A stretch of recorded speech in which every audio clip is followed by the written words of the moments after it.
प्रश्नावली 6.3 का question number दूसरा इसमें दिया हुआ है। कर इसमें आकृति में त्रिभुज ओडीसी समरूप त्रिभुज ओबीए है तथा कोण बीओसी बराबर 125 अंश और कोण सीडीओ बराबर 70 अंश है। तब कोण डीओसी तथा कोण डीसीओ और कोण ओएबी ज्ञात कीजिए। ठीक है, यानी क्वेश्चन नंबर दूसरे का इसमें कहने का अर्थ यह है, इसमें यानी क्या दिया है, त्रिभुज ओडीसी, यानी यह जो त्रिभुज दिया हुआ है, यह जो त्रिभुज दिया हुआ है, यह त्रिभुज समरूप है। किसके समरूप है? त्रिभुज यानी ओबीए के, ओबीए यानी यह जो नीचे त्रिभुज दिया हुआ है, यह त्रिभुज इस त्रिभुज के क्या है, समरूप है। ठीक है, अब इसके बाद कहा तथा कोण बीओसी बराबर 125 अंश, यानी बीओसी यानी यह जो कोण दिया हुआ है वह कितना दिया, 125 अंश दिया हुआ है। ठीक है, और इसके बाद कहा तथा कोण सीडीओ बराबर 70 अंश, यानी सीडीओ यानी यहाँ पे जो कोण दिया है वह कितना दिया है, 70 अंश दिया हुआ है। ठीक है, तब कह रहा है कि कोण डीओसी यानी क्या कर रहा है, डीओसी यानी यहाँ पे जो कोण बनेगा उसको ज्ञात कीजिए। ठीक है, अब इसके बाद कह रहा था कोण डीसीओ और यहाँ पे जो कोण बनेगा इसको ज्ञात कीजिए। ठीक है, और इसके बाद कह रहा था कोण ओएबी ज्ञात कीजिए और यहाँ पे जो कोण बनेगा यहाँ पे इस कोण को भी ज्ञात कीजिए। ठीक है, तो चलिए क्या करते हैं, हम लोग इस क्वेश्चन को हल करते हैं। ठीक है, इसके लिए सबसे पहले हम लोग यहाँ पे हल लिखेंगे। ठीक है, और हल लिखने के बाद से क्या लिखेंगे, यहाँ पे लिखेंगे दिया है, क्या लिखेंगे इसमें, दिया है, क्या क्या दिया हुआ है, देखिए यहाँ पे लिख देंगे त्रिभुज ओडीसी समरूप है किसके, त्रिभुज ओबीए के। ठीक है, और इसके बाद क्या दिया है, तथा कोण बीओसी बराबर, यानी कितना दिया है, कोण बीओसी बराबर 125 अंश दिया हुआ है। ठीक है, और इसके बाद क्या दिया है, कोण सीडीओ बराबर, यानी क्या दिया है, कोण सीडीओ बराबर 70 अंश दिया है, 70 अंश लिख देंगे। ठीक है, इसके बाद लिखेंगे अब प्रश्नानुसार, क्या लिखेंगे, अब प्रश्नानुसार। ठीक है, क्या लिखेंगे, यहाँ पे लिखेंगे कोण बीओसी प्लस, क्या लिखेंगे, कोण बीओसी प्लस कोण डीओसी, यानी यहाँ पे लिखेंगे कोण डीओसी बराबर 180 अंश। मतलब कहने का इसमें अर्थ है कोण बीओसी मतलब यह कोण और यह कोण दोनों मिलाएंगे तो क्या हो जाएगा, यानी 180 अंश का कोण बन जाएगा। ठीक है, इसलिए यहाँ पे क्या लिखेंगे, कोण बीओसी और प्लस क्या लिखेंगे, कोण डीओसी यानी यह कोण, दोनों कोण मिलाएंगे तो यहाँ पे क्या बन रहा है, यानी 180 अंश का कोण बन जा रहा है।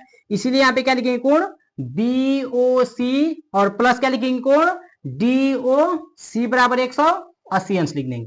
ठीक है, अब इसके बाद देखिए कोण बीओसी का मान कितना दिया हुआ है, यानी कोण बीओसी का मान 125 अंश दिया, 125 अंश लिख देंगे। ठीक है, प्लस कोण डीओसी दिया हुआ है, यानी डीओसी बराबर कितना हो जाएगा, 180 अंश।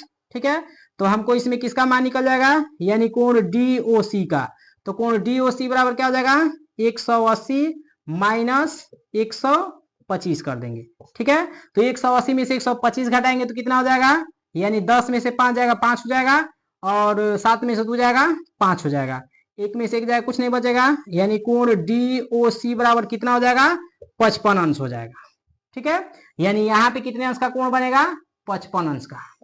ठीक है, यानी यह हमको क्या हो गया, यानी कोण डीओसी एक हमको इसमें ज्ञात हो गया। ठीक है, अब हमको क्या ज्ञात करना है, कोण डीसीओ और कोण ओएबी हमको ज्ञात करना है। ठीक है, अब इसके बाद यहाँ पे लिखेंगे अब, ठीक है, अब त्रिभुज डीसीओ में क्या लिखेंगे, त्रिभुज डीसीओ में क्या क्या हो जाएगा इसमें, यानी यहाँ पे लिख सकते हैं कोण डी प्लस, क्या लिख सकते हैं, कोण डी प्लस कोण सी प्लस कोण ओ बराबर 180 अंश। यानी इसमें कहने का अर्थ है कि हम जानते हैं कि त्रिभुज के तीनों कोणों का जो योग होता है वह कितना होता है, 180 अंश। और इस त्रिभुज में यानी क्या क्या लिखे हैं, कोण डी कोण सी और कोण ओ बराबर कितना लिख देंगे, 180 अंश। अब इसमें कोण डी का मान कितना दिया है, 70 अंश दिया है, 70 अंश लिख देंगे, प्लस कोण सी का मान हमको ज्ञात करना है इसमें, प्लस कोण ओ का मान कितना दिया है, 55 अंश दिया है, 55 अंश लिख देंगे, बराबर का 180 लिख देंगे।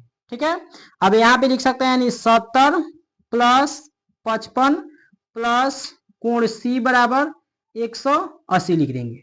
ठीक है, अब यहाँ पे क्या हो जाएगा, यानी 70 और 55 जोड़ेंगे तो 125 अंश प्लस कोण सी बराबर 180 अंश हो जाएगा। ठीक है, अब देखिए कोण सी बराबर कितना हो जाएगा, यानी 180 में से 125 घटा देंगे तो कितना हो जाएगा कोण सी बराबर, यानी 55 अंश। मतलब यहाँ पे क्या लिखेंगे, कोण सी बराबर भी हमको कितना प्राप्त हो गया, 55 अंश। यानी क्या हमको प्राप्त हो गया, यानी कोण सी को क्या लिख सकते हैं, यहाँ पे लिख सकते हैं यानी कोण DCO बराबर भी 55 अंश लिख सकते हैं।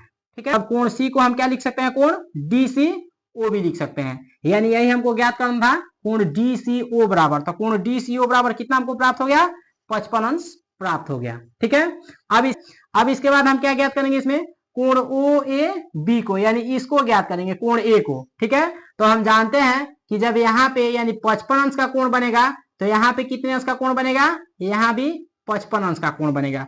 क्यों बनेगा, लिख देंगे यहाँ पे, यानी कोण क्या लिखेंगे, OAB बराबर, कोण OAB बराबर कितना हो जाएगा, यानी यहाँ पे 55 अंश। क्यों हो जाएगा, लिख देंगे एकांतर कोण से, क्या लिखेंगे इसमें, एकांतर कोण से।